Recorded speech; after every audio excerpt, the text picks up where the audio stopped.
Bom, gente, eu vou continuar aqui a segunda parte da aula sobre reações de hipersensibilidade mediada por anticorpos não IgE, hipersensibilidade de tipo 2. Quem não assistiu aí a primeira parte, então assista antes de vir para essa aula.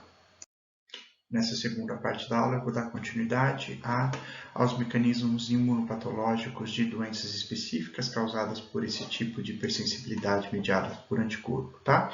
Então, eu vou falar com vocês agora sobre mecanismos imunopatológicos, diagnóstico e tratamento aí de algumas dessas doenças, como o pênfigo, as diferentes formas clínicas de apresentação do pênfigo, a doença de Graves, a miastenia graves e finalizar com a hipersensibilidade causadas por algumas drogas.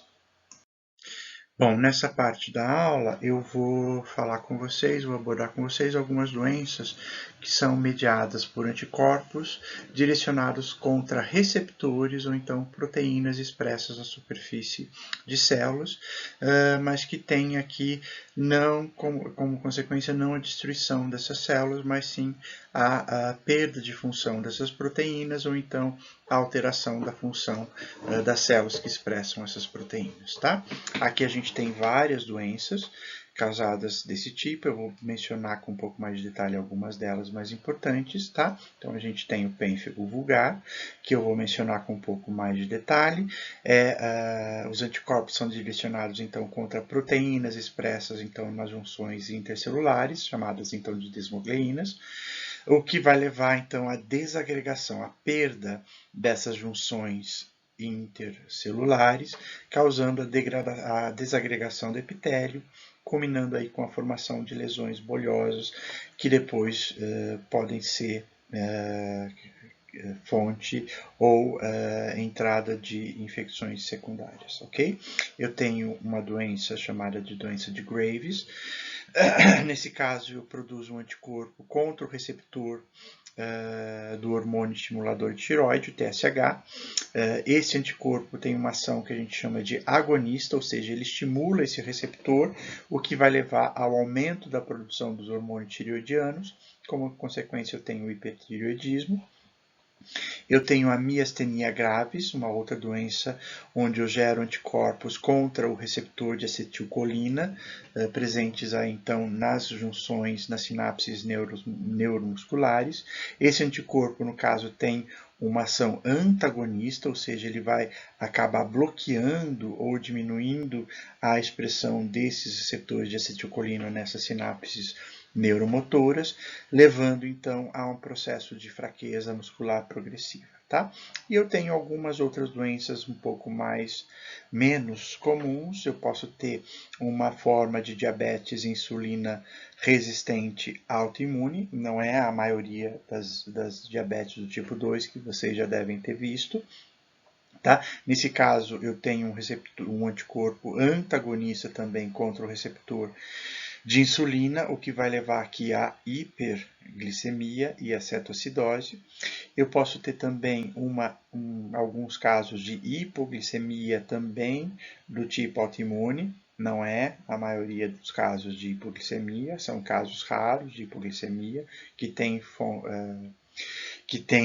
fundo autoimune. Nesse caso, eu faço um anticorpo contra o receptor de insulina e agora com ação agonista, ou seja, eu estimulo esses receptores de insulina, como consequência eu tenho maior captação de glicose e hipoglicemia. Okay? Eu vou abordar com um pouco mais de detalhe essas três doenças aqui, que são as mais comuns e que provavelmente vocês vão encontrar aí na prática clínica.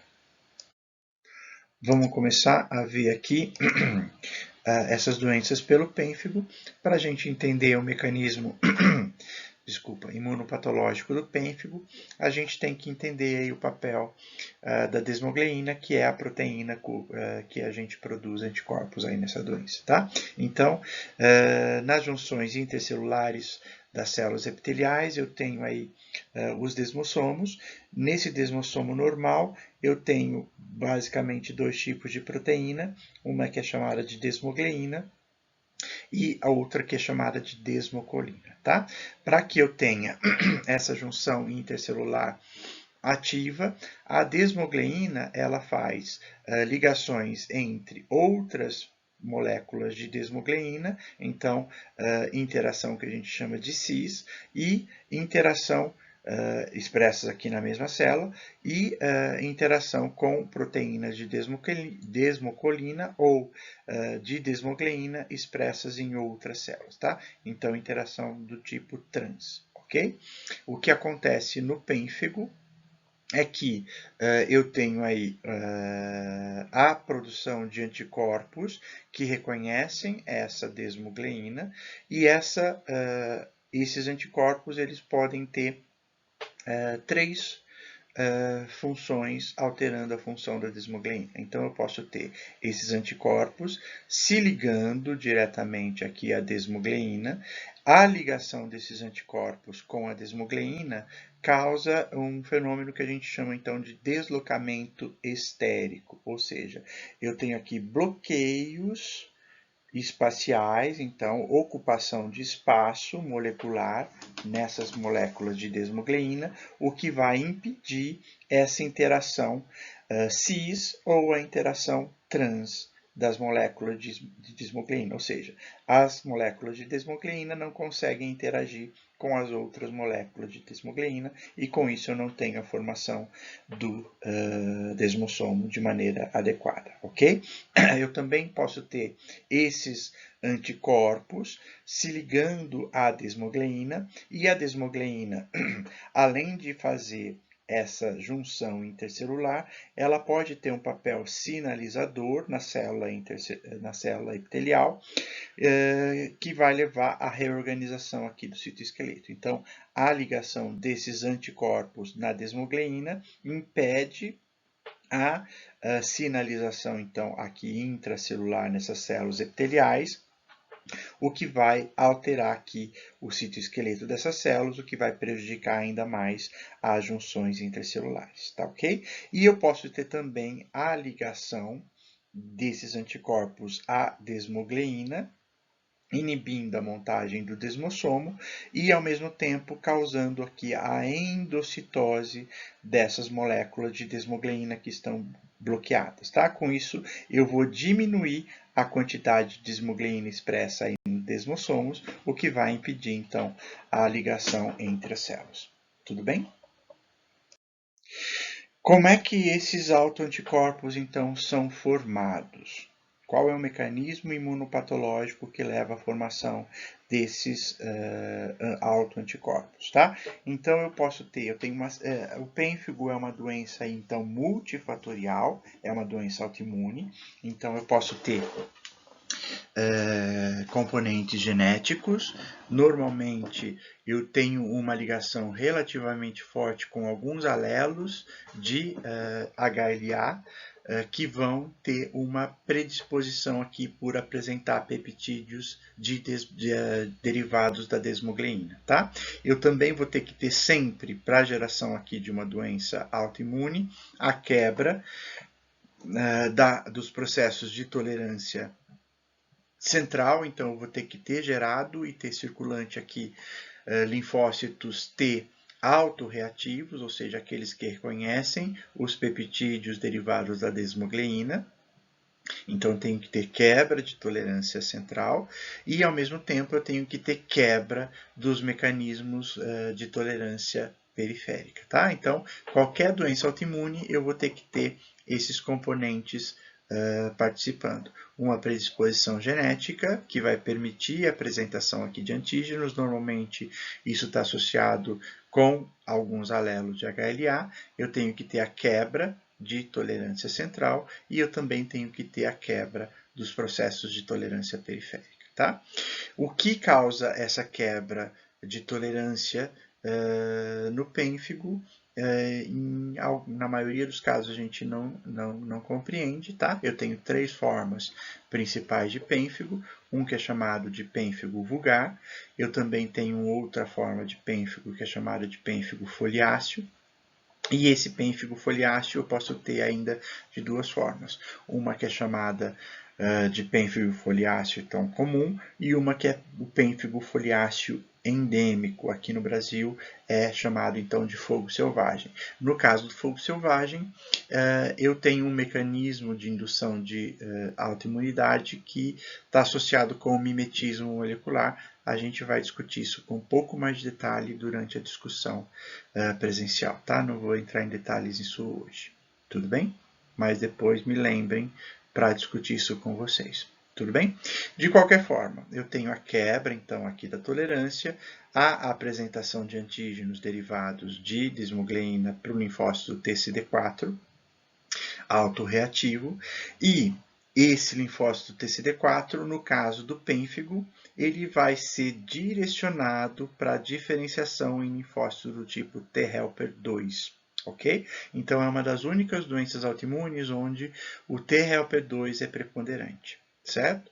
Esse linfócito T helper 2, como a gente já viu, produz IL-4, e no caso do pênfigo, essa IL-4 vai participar na cooperação com linfócitos B, também específicos para desmogleína, e essa IL-4 aqui nesse caso, ao invés de produzir IgE, como a gente viu para as reações alérgicas, ele vai colaborar aqui com o IL-10, produzido por alguns outros subtipos de células, principalmente as células regulatórias do tipo 1, a TR1, e eu vou ter a mudança de classe aqui agora para IgG4, tá? Então, essa imunoglobulina IgG4 é a causadora aí do pênfigo.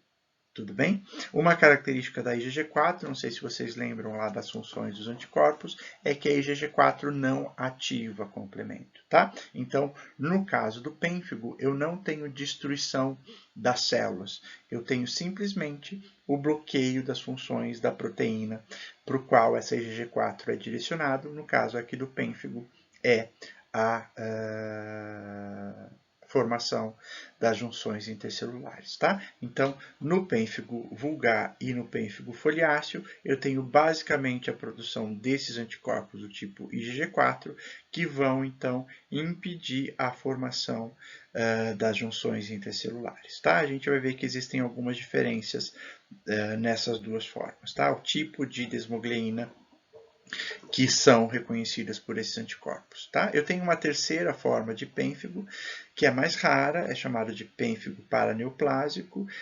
Normalmente, esse tipo de pênfigo está associado, então, com indivíduos que apresentam algum tipo de tumor, por isso que ele é chamado de paraneoplásico. Tá? Nesse caso, eu não tenho tanto a participação de T helper 2, mas eu tenho aqui a participação, aí, além do T helper 2, de T helper 1, e, nesse caso, eu tenho tanto o bloqueio das funções da desmogleína, ou seja, eu tenho a perda da função aí do desmossomo, mas eu também tenho estimulação de células T, tá? Então, eu também vou ter associado aqui agora a perda da função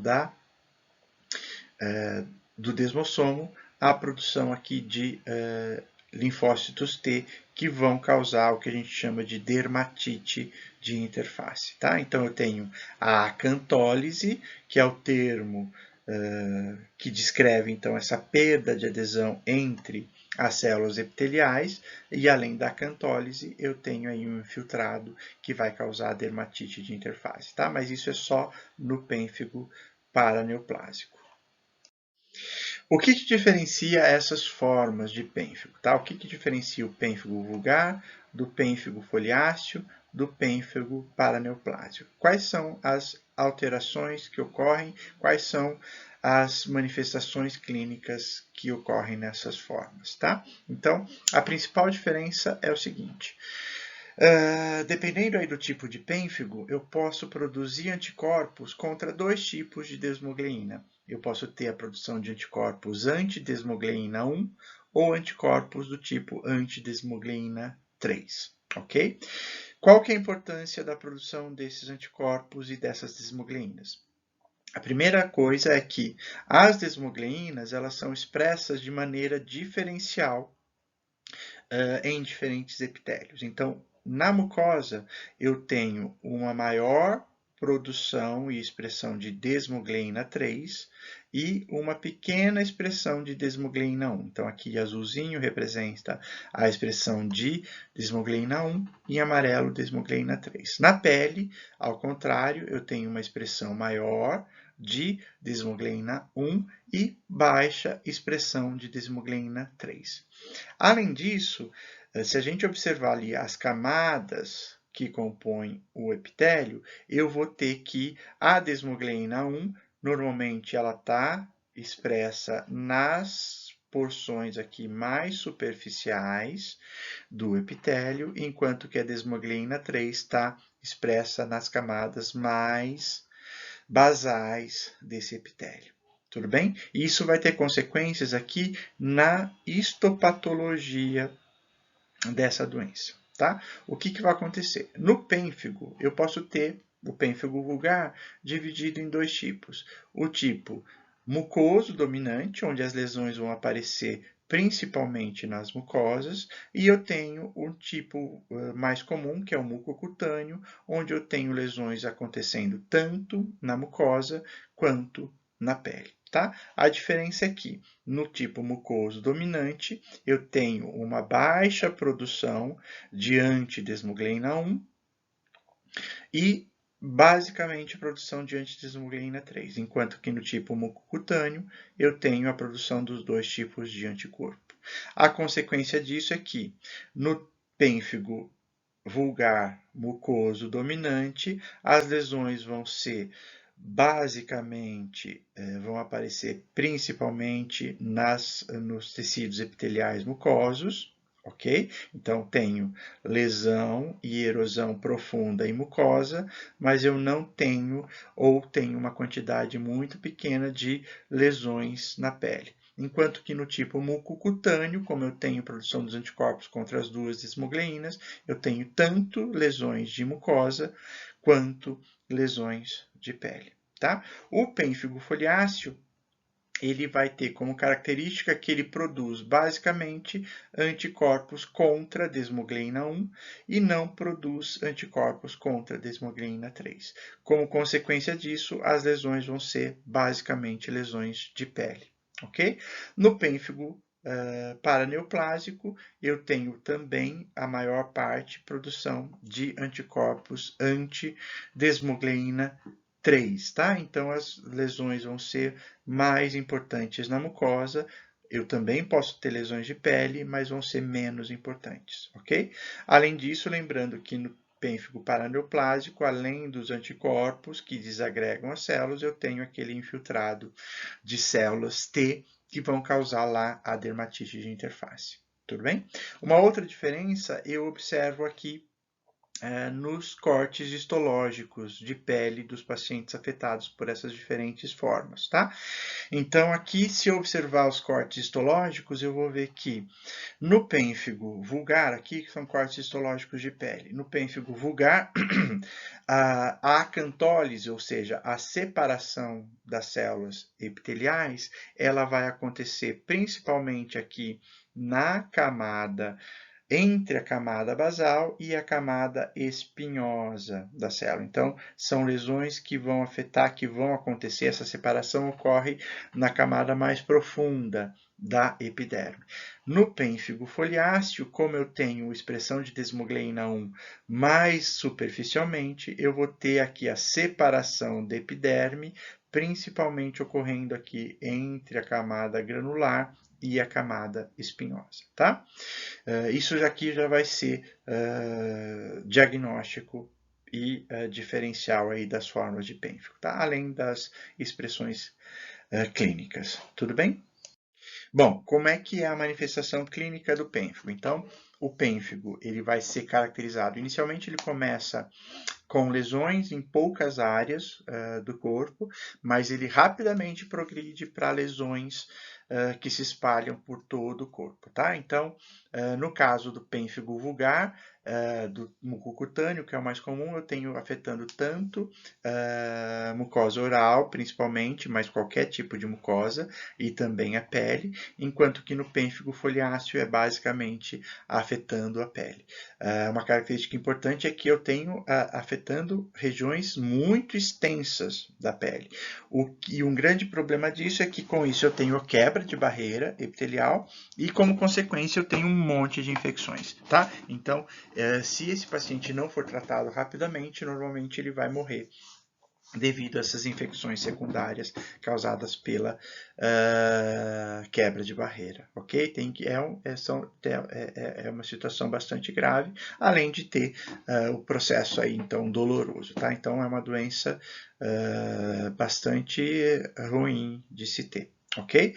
O diagnóstico, então, primeiro, ele vai ser clínico, pela observação, então, da aparência e de lesões. Lembrando que o pênfigo vulgar, na maioria das vezes, afeta mucosa e pele, enquanto que no pênfigo foliáceo eu tenho a lesão basicamente de pele, tá? Aqui eu tenho um caso de pênfigo paraneoplásico, de novo, no caso aqui no pênfigo paraneoplásico, principalmente acometimento aí de mucosa, tá? E mucosa oral. Tudo bem? Uma das características dessas lesões é que eu tenho um desprendimento muito fácil entre as camadas de pele. Isso é dado clinicamente por um teste que é chamado aqui de sinal de Nikolsky. O que acontece é que quando você está fazendo ali o exame, então perto aí de uma lesão, você faz uma pequena fricção entre as camadas de pele e no caso do pênfigo, você sente a separação entre as camadas de pele quando você faz essa fricção, tá? Isso é um chamado de sinal de Nikolsky positivo, tá? Isso basicamente muito comum nos casos de pênfigo e vai servir aí para a diferenciação de algumas outras doenças que têm característica bolhosa ou de separação de pele. A gente já viu a síndrome da pele escaldada, por exemplo, causada lá pelas toxinas esfoliativas do Staphylococcus aureus, tá? Que atuam justamente sobre as desmogleínas, só que no caso aí produzido aí por um micro-organismo. Tudo bem? Então, primeiramente, a parte clínica é usada aí para o diagnóstico, mas também eu vou usar aí agora exames de laboratório para fazer essa confirmação, tá? Um dos principais exames, e que também vai rapidamente fechar o diagnóstico, é a histopatologia, tá? O exame histológico aí da pele. Tudo bem? Então, aqui de novo, só para mostrar em maior aumento aquelas micrografias que estavam lá no slide anterior. Quando eu faço a histologia das lesões, o que vai se observar é esse processo de separação entre as camadas da pele, que é chamada de acantólise, tá? Então, lembrando que no pênfigo vulgar, eu vou ter a separação nas camadas mais basais da epiderme, enquanto que no pênfigo foliáceo, eu vou ter a separação aí das camadas mais superficiais. Tá bem? No pênfigo paraneoplásico, lembrando que as lesões de pele são menos frequentes, mas eu tenho aqui um infiltrado aí, ó, bastante importante de linfócitos na epiderme do paciente, tá? Um outro teste que é possível de se fazer, que também é importante para o diagnóstico, é a realização do que a gente chama de imunofluorescência direta. Então, nesse caso aqui, é um corte histológico. Nesse corte histológico, lembrando, eu tenho a deposição, lembra? A IgG4, ela se deposita aí nos desmossomos, então nas junções intercelulares.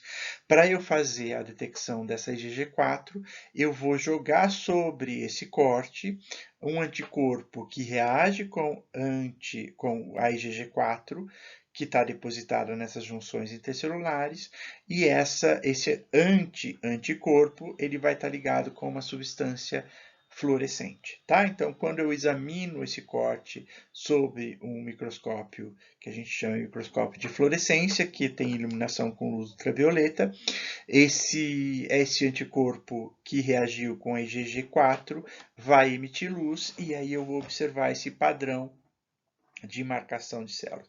Dá para observar aqui, nesse corte de imunofluorescência direta, que eu tenho aí, ó, o brilho, a coloração, a emissão de fluorescência, basicamente circundando as células epiteliais, tá? Então, tem a formação aqui desse padrão que parece aí um favo de abelhas, ok? Isso é patognomônico de pênfigo, tá? Isso já fecha o diagnóstico. Bom, como é que é o tratamento? Eu não vou ficar entrando muito em detalhes dos tratamentos das doenças, porque vocês vão provavelmente ver isso em outras disciplinas da clínica, tá? Só aqui para ter uma ideia. Como o pênfigo é uma doença bastante grave, que precisa ser controlada muito rapidamente, normalmente são utilizados aí para tratamento substâncias que interferem bastante com a resposta imunológica, tá? Então, normalmente se inicia o tratamento com glicocorticosteroides sistêmicos em alta dose, tá? Então, aquelas doses que têm função imunossupressora, não é só anti-inflamatória.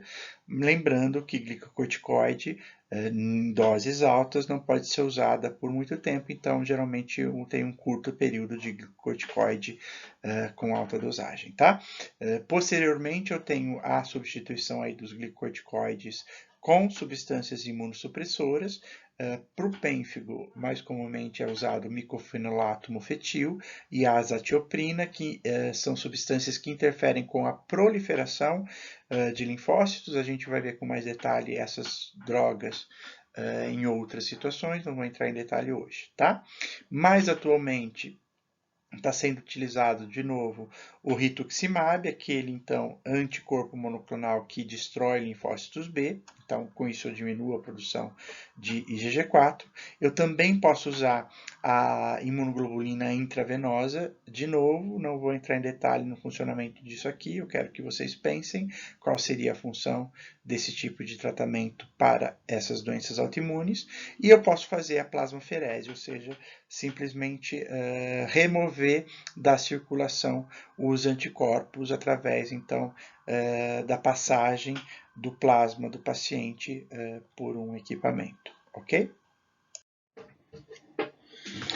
Passando aqui para uma outra doença que também é causada por hipersensibilidade mediada por anticorpos que interferem com o funcionamento de células. Eu quero falar com vocês agora da doença de Graves, tá? Então, a doença de Graves, ela é caracterizada, como eu falei para vocês lá, por hipertireoidismo, tá? Como é que acontece essa doença?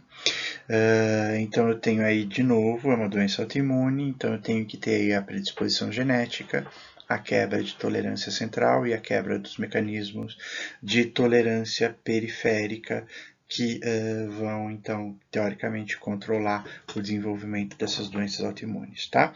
Não se sabe exatamente o que leva o disparo aí da doença de Graves. Tem vários estudos que mostram que alguns alelos de HLA de novo estão envolvidos. Eu vou ter também o papel aí de microbiota, o papel de alguns tipos de infecção, mas não está muito claro o que leva ao desenvolvimento da doença. Bom, de qualquer forma, o que acontece aqui nessa doença, eu tenho aí a geração de uma resposta autoimune, a geração então de anticorpos que se ligam a receptores do hormônio estimulador de tireoide, do TSH, tá? Então, o que acontece é que eu tenho, então, peptídeos derivados do receptor do hormônio estimulador de tireoide, TSH, que são capturados aí por uma célula apresentadora de antígeno e apresentados para linfócitos, no caso aqui, um linfócito do tipo T helper 1, tá? Então, esse linfócito T helper 1 vai cooperar aqui com linfócitos B, fazendo com que ocorra a produção de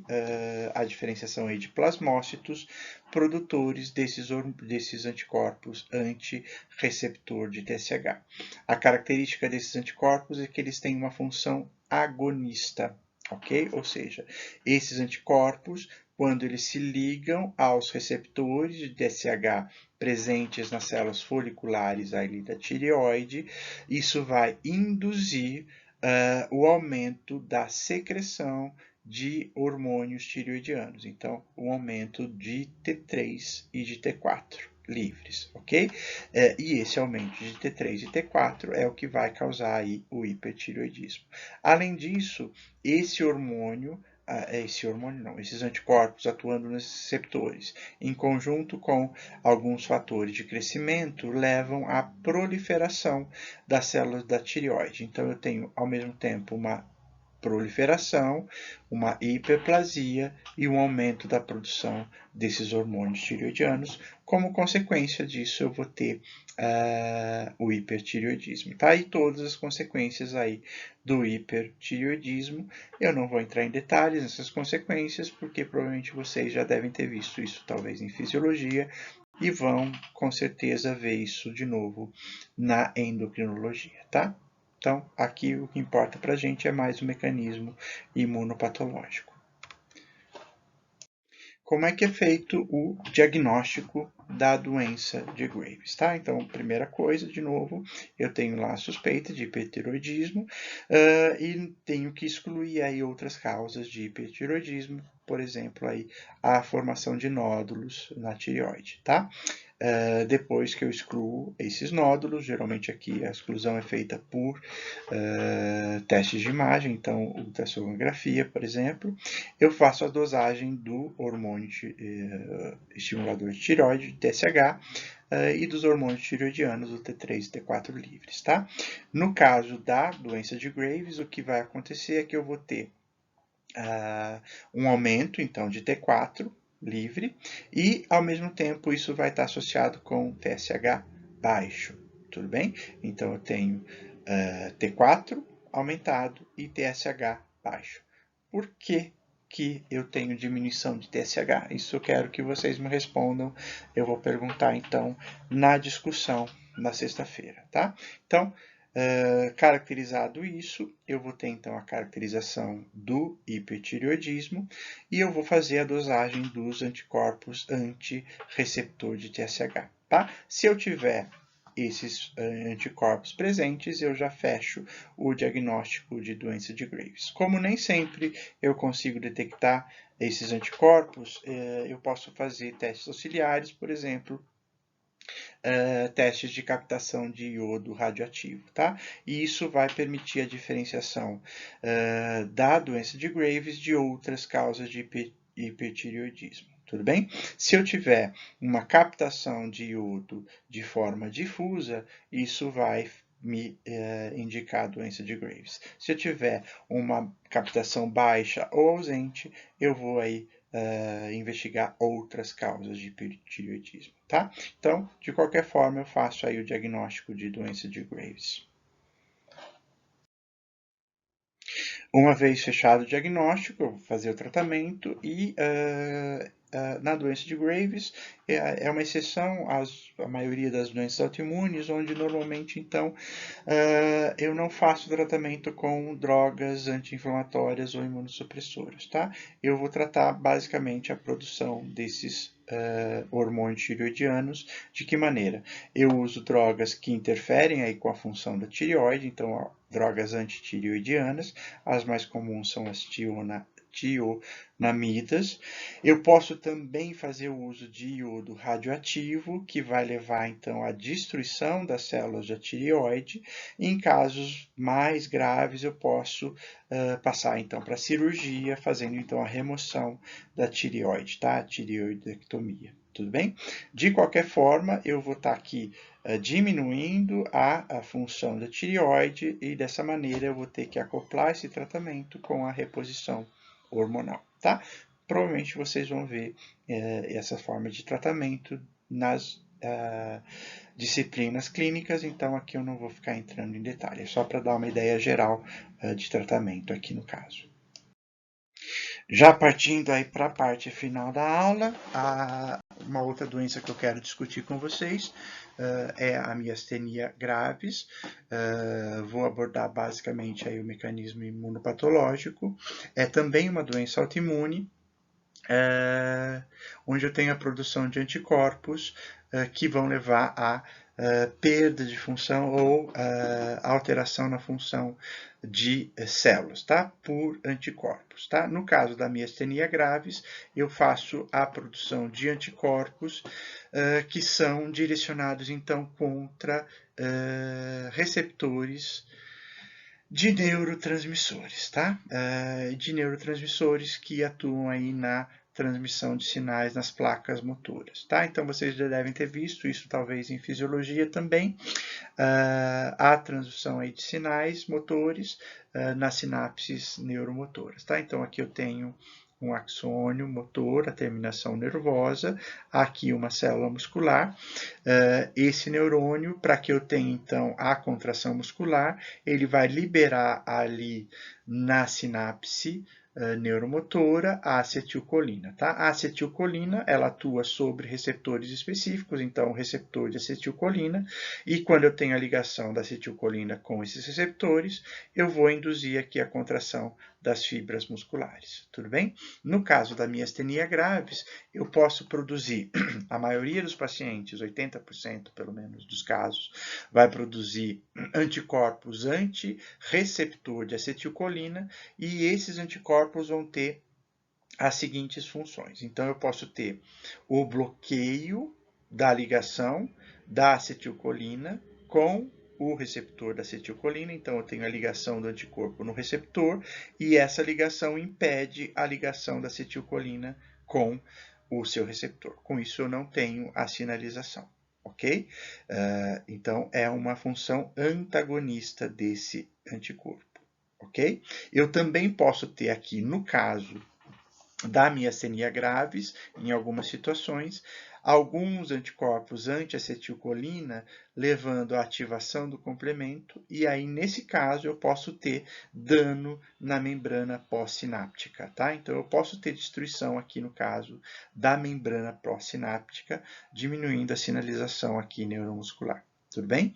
A ligação desse anticorpo também, muitas vezes, vai levar a um aumento da internalização e a degradação desses receptores de acetilcolina. Tudo bem? Então, a ligação do anticorpo leva à internalização do receptor de acetilcolina e a posterior degradação. Então, eu vou diminuir a expressão de receptores de acetilcolina aqui na sinapse, e com isso a sinalização vai ficar prejudicada.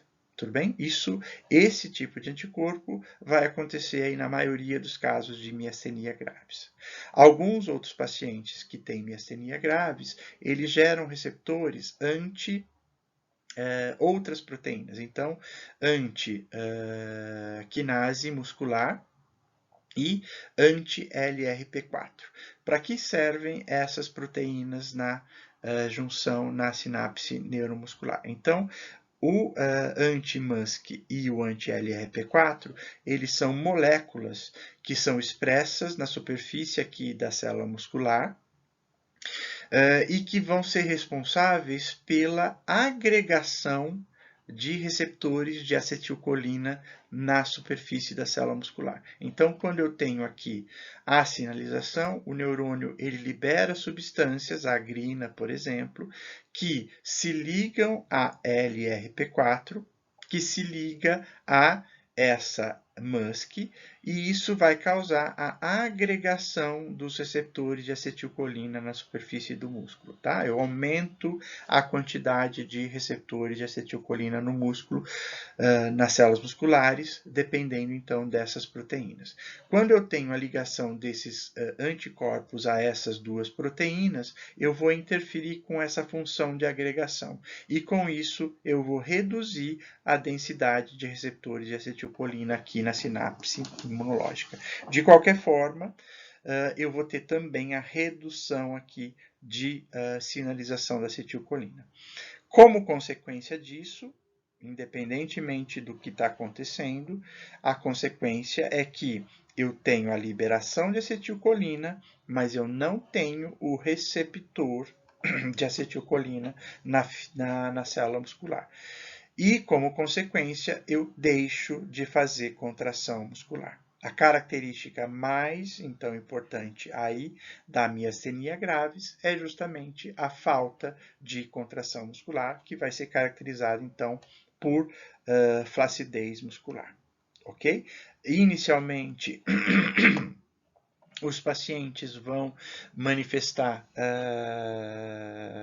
fraqueza muscular de pálpebras, então vai ser muito característica o que a gente chama de pitose, que seria então o paciente ele começa, tem a queda espontânea aí das pálpebras, ou então ele fecha os olhos, mas ele não consegue abrir novamente os olhos, tá?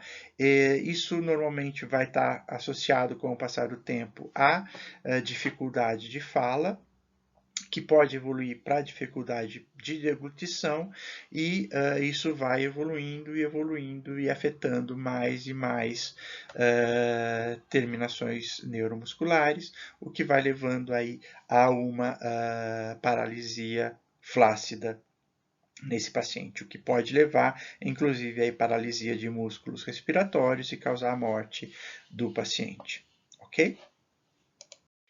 Como é feito o diagnóstico da miastenia gravis, eu não vou ficar entrando muito em detalhe, porque o diagnóstico é um pouco mais complexo, porque ele envolve aí testes de condução nervosa, por eletromiografia, então não vou ficar entrando muito em detalhes, vocês provavelmente vão de novo ver isso em disciplinas da clínica, tá? Mas o diagnóstico então é baseado em critérios clínicos, principalmente aí a demonstração dessa dificuldade de contração muscular, inicialmente aí de pitose, diplopia, dificuldade de fala, dificuldade de deglutição. Normalmente essa fadiga muscular ela ocorre com o uso, então quanto mais o paciente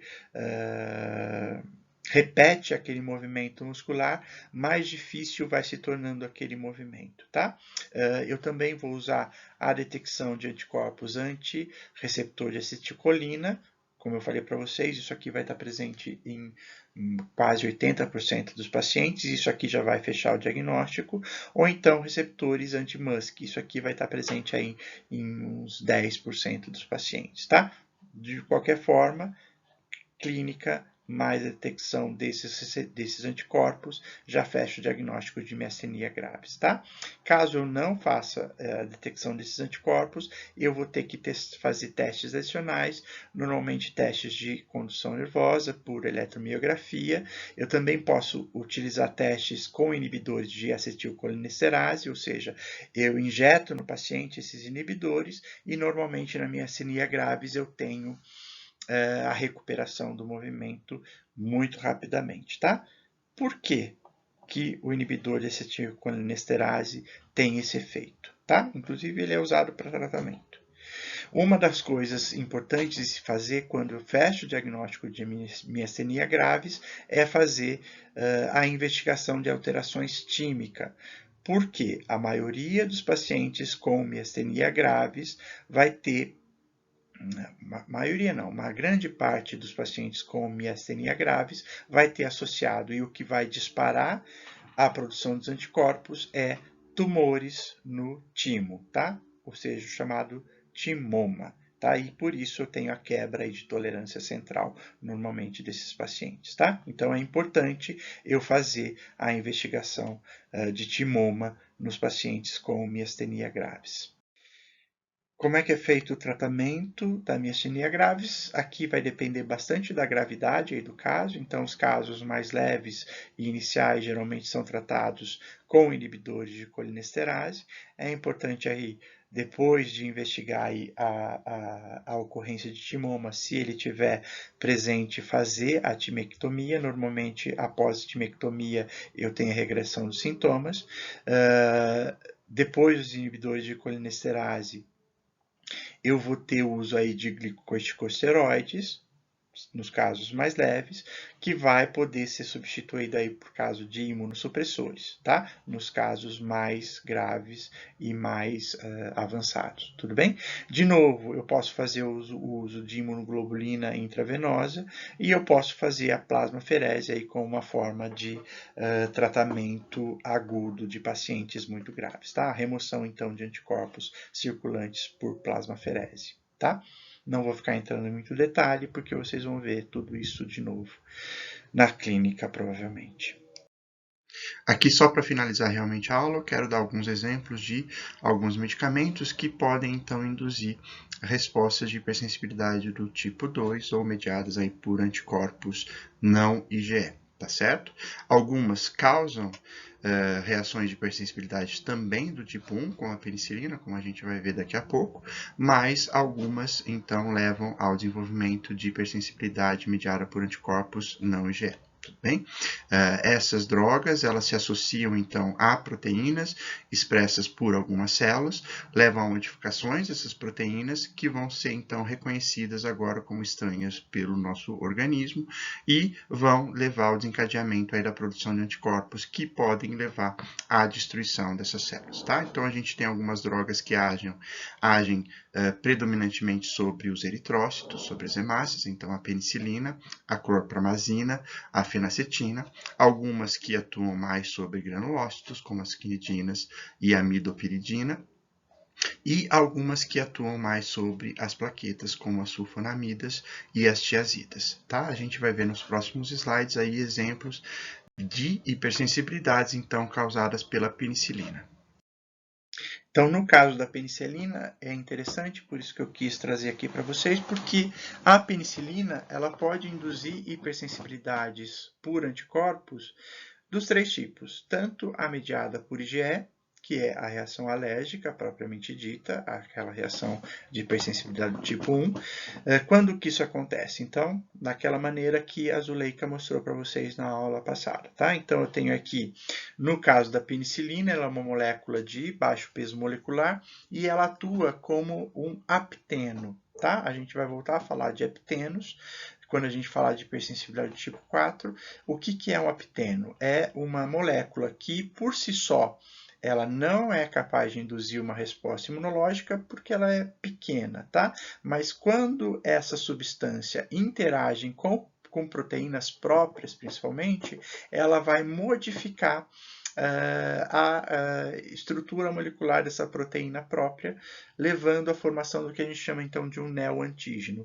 E esse complexo apteno, no caso penicilina carreador, vai ser reconhecido como estranho pelo sistema imunológico e induzir uma resposta adaptativa contra essa antígeno. Tá? No caso da penicilina, ela pode induzir uma resposta de produção de IgE e, posteriormente, uma resposta de alergia. Tá? Então, de novo, lembrando que eu vou ter que ter uma primeira exposição para que eu tenha lá a diferenciação de linfócitos T helper 2, a estimulação de linfócitos B para a produção de IgE, tá? E aquela sensibilização dos mastócitos, tá? Quando eu tenho aí a reexposição desse mastócito, então, já armado, com o mesmo complexo penicilina carreador, eu tenho a degranulação do mastócito e a manifestação alérgica, tá? Essas manifestações alérgicas à penicilina, elas podem ser desde manifestações mais leves, então urticária, angioedema e broncoespasmo, até reações mais graves, então colapso cardiovascular e choque anafilático, tá? Vocês já devem ter ouvido falar de reações alérgicas à penicilina, por exemplo, aquela aplicação de... como é que chama? Esqueci o nome. Gente, fugiu. Bezetacil, ok? Que é a penicilina ali injetável, tudo bem? Além disso, a penicilina ela pode causar, além de resposta de hipersensibilidade mediada por IgE, ela pode causar hipersensibilidade do tipo 2, tá? Ou por anticorpos não IgE. De que jeito que isso acontece? Então, eu tenho aí, no caso, a interação da penicilina com proteínas expressas na superfície de hemácias, tá? E aí eu tenho a modificação das proteínas expressas nessas hemácias, formando um neoantígeno, ok? Esses neoantígenos vão ser reconhecidos pelo sistema imunológico. Eu tenho a produção de anticorpos, aí no caso do tipo IgG, e aí eu vou ter aquele processo de ou destruição direta pela ativação do complemento pela via clássica, ou então opsonização, fagocitose e destruição da hemácia por fagocitose, tá?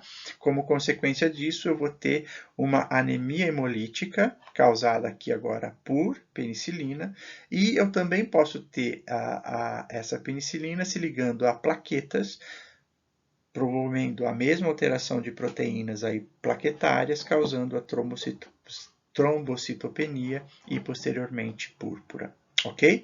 Nesse caso, algumas vezes eu não preciso de reexposição.